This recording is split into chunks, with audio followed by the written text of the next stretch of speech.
Good morning everyone. So இன்னைக்கு நம்ம பார்க்க போறது சென்னை ஐஎஸ் அகாடமியோட காம்ப்ரிஹென்சிவ் prelims and mains examinationோட complete schedule series பார்க்க போறோம். So இன்னைக்கு நம்ம பார்க்க போற டாபிக் தந்தை பெரியார் மற்றும் பேரறிஞர் அண்ணாவோட பங்களிப்புகள் அப்படினு கொடுத்திருக்கேன். So நேத்து நம்ம செல்ஃப் ரெஸ்பெக்ட் மூவ்மெண்ட் பாக்கும்போது அதுல தந்தை பெரியார் பத்தி ஆல் தி டீடைல்ஸ் வந்து கவர் பண்ணிருக்கோம். So இன்னைக்கு நம்ம அறிஞர் அண்ணா அவங்கள பத்தியான டீடைல்ஸ் பார்க்க போறோம். வாங்க கிளாஸ்ல போலாம். So இந்த டீடைல்ஸ் நம்மளோட யூனிட் 8ல நம்ம பார்க்க போற கடைசி டாபிக் கான்ட்ரிபியூஷன் ஆஃப் தந்தை பெரியார் அண்ட் பேரறிஞர் அண்ணா. ஸோ நாளையிலிருந்து நம்ம யூனிட் 9 ஸ்டார்ட் பண்ண போகிறோம்.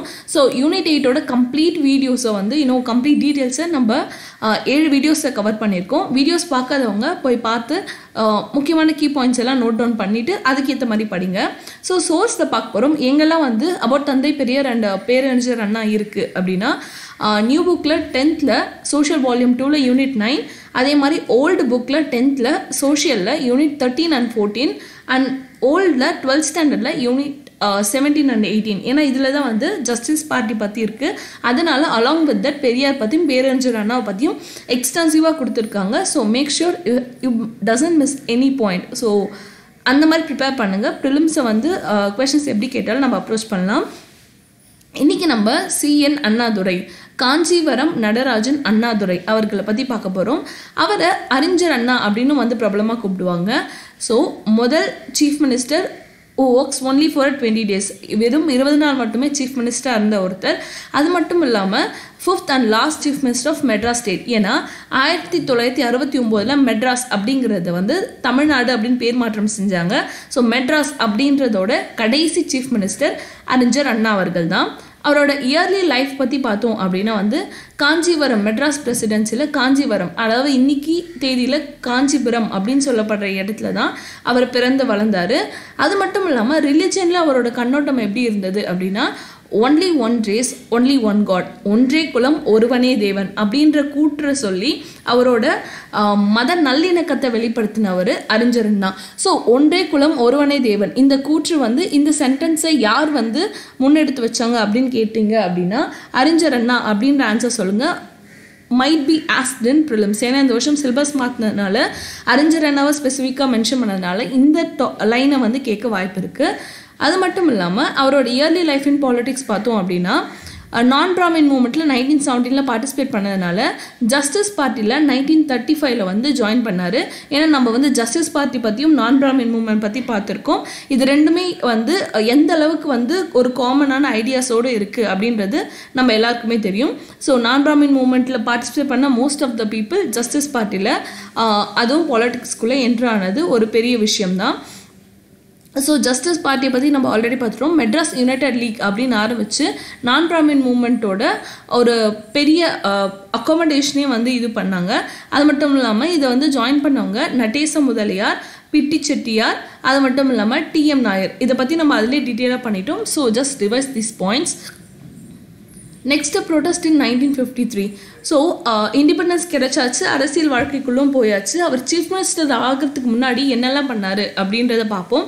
ஸோ ஃபர்ஸ்ட் திங் ஹிந்தி எதிர்ப்பு, இதுதான் வந்து முக்கியமான ஒரு பங்கு. ஹிந்தி எழுத்துக்களை வந்து எதிர்த்து அதை கிழிச்சு போராட்டம் நடத்தும் போது ஜவஹர்லால் நேரு அவர்கள் வந்து அதை ரொம்ப வந்து கீழ்த்தரமாக விமர்சித்தார். அதனால் அவரோட விமர்சனத்திற்கு எதிராக வந்து கண்டனம் தெரிவித்தார் அண்ணாதுரை.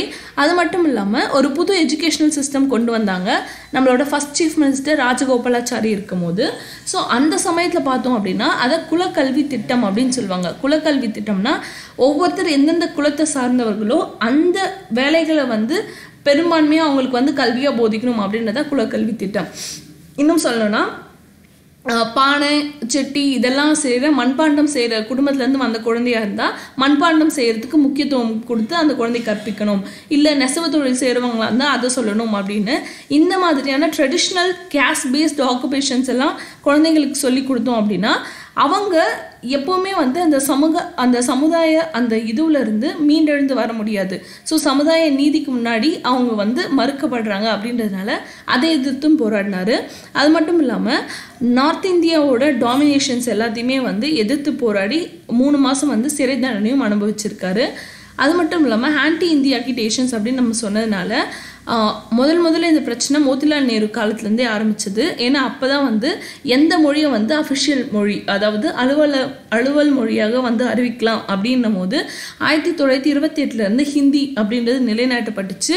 அது மட்டும் இல்லாமல் ஹிந்தியை முதல் மொழியாக வச்சிங்க அப்படின்னா ஹிந்தி தவிர்த்து மீதி பேசுகிற நான் ஹிந்தி ஸ்பீக்கர்ஸ் எல்லாருமே வந்து செகண்ட் கிளாஸ் சிட்டிசன்ஸாக வந்து நீங்கள் ட்ரீட் பண்ணுறீங்க அப்படின்ற பிரச்சனையை தமிழ்நாட்டில் இருந்து தான் ஆரம்பித்தாங்க.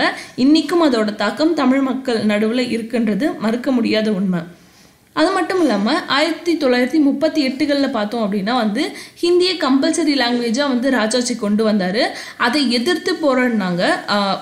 அறிஞர் அண்ணா தலைமையில் அதை எதிர்த்தும் போராட்டம் நடந்தது. அது மட்டும் இல்லாமல் 1938 வருஷமே anti India imposition conference, so இந்திய எதிர்ப்பு மாநாடையும் வந்து காஞ்சிபுரத்தில் நடத்தினார் அறிஞர் அண்ணா. அது மட்டும் இல்லாமல் 1965 அதாவது அவர் சீஃப் மினிஸ்டரான அந்த ஒரு பீரியடில் பார்த்தீங்க அப்படின்னா ஹிந்திக்கு ஸ்பெஷல் ஸ்டேட்டஸ் கொடுத்தாங்க. அதை எதிர்த்து வந்து போராடினார்.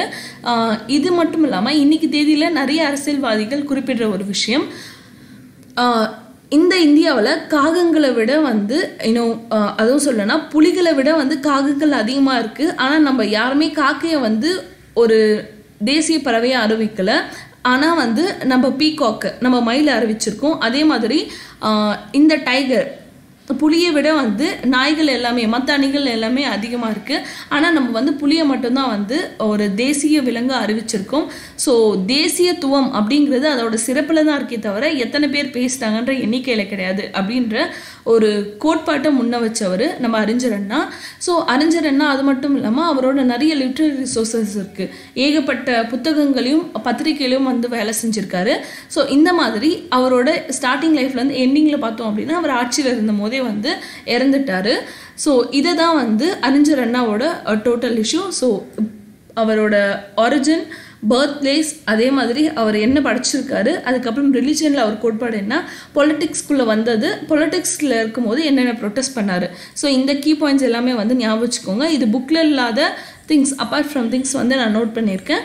So make sure you note down every points. So ஏதாவது டவுட் இருந்தால் you can ask me in comment section. Thank you so much.